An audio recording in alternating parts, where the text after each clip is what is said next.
ఫైనల్గా అక్కినేని నాగచైతన్య మరియు శోభితలిద్దరూ వివాహ బంధంతో ఒక్కటయ్యారు. అన్నపూర్ణ స్టూడియోస్లో డిసెంబర్ 4న ఎన్టీఆర్ విగ్రహం ముందు తమ బంధుమిత్రులు అలాగే సినీ ప్రముఖులందరి మధ్యన వీరి వివాహం అంగరంగ వైభవంగా జరిగింది.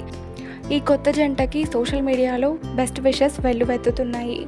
ఆగస్టులో ఎంగేజ్మెంట్ చేసుకొని అందరికీ సర్ప్రైజ్ ఇచ్చాడు నాగచైతన్య.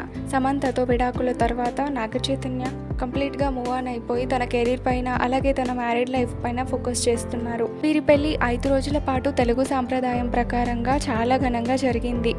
ప్రీ వెడ్డింగ్ సెలబ్రేషన్స్ అన్నీ ఎంతో ఘనంగా ముగిశాయి. నాగచైతన్య శోభితల ప్రీ వెడ్డింగ్ సెలబ్రేషన్స్ పసుపు, మెహందీ, పెళ్లి కొడుకు పెళ్లి కూతురు ఇలా అన్ని ఫంక్షన్స్ తెలుగు సాంప్రదాయ ప్రకారంగా చాలా బాగా నిర్వహించారు. ఆ ఫొటోస్ కూడా సోషల్ మీడియాలో ఎంతగానో వైరల్ అయ్యాయి. అక్కినేని దగ్గుపాటి ఫ్యామిలీస్ అయితే చాలా చూడముచ్చటగా కనిపించాయి. నాగచైతన్య మరియు శోభితల వెడ్డింగ్ ఫొటోస్ ఇప్పటికీ ఇంకా సోషల్ మీడియాలో వైరల్ అవుతూనే ఉన్నాయి. ఇక రీసెంట్గా అచ్చ తెలుగు పెళ్లి కూతురిగా శోభిత కూడా అందరినీ ఎంతగానో ఆకట్టుకుంటుంది. ప్యూర్ కాంచీపురం పట్టు చీరలో ఒంటి నిండా బంగారంతో శోభిత ఎంతో అందంగా కనిపించింది. అలాగే పట్టుపంచలో నాగచైతన్య కూడా పెళ్లి కొడుకుగా ముస్తాబయ్యాడు.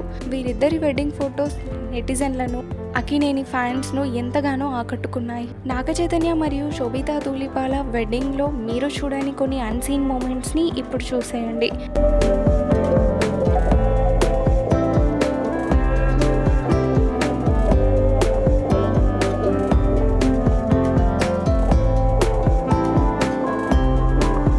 ఈ వీడియో నచ్చితే please do like, share and subscribe to my channel.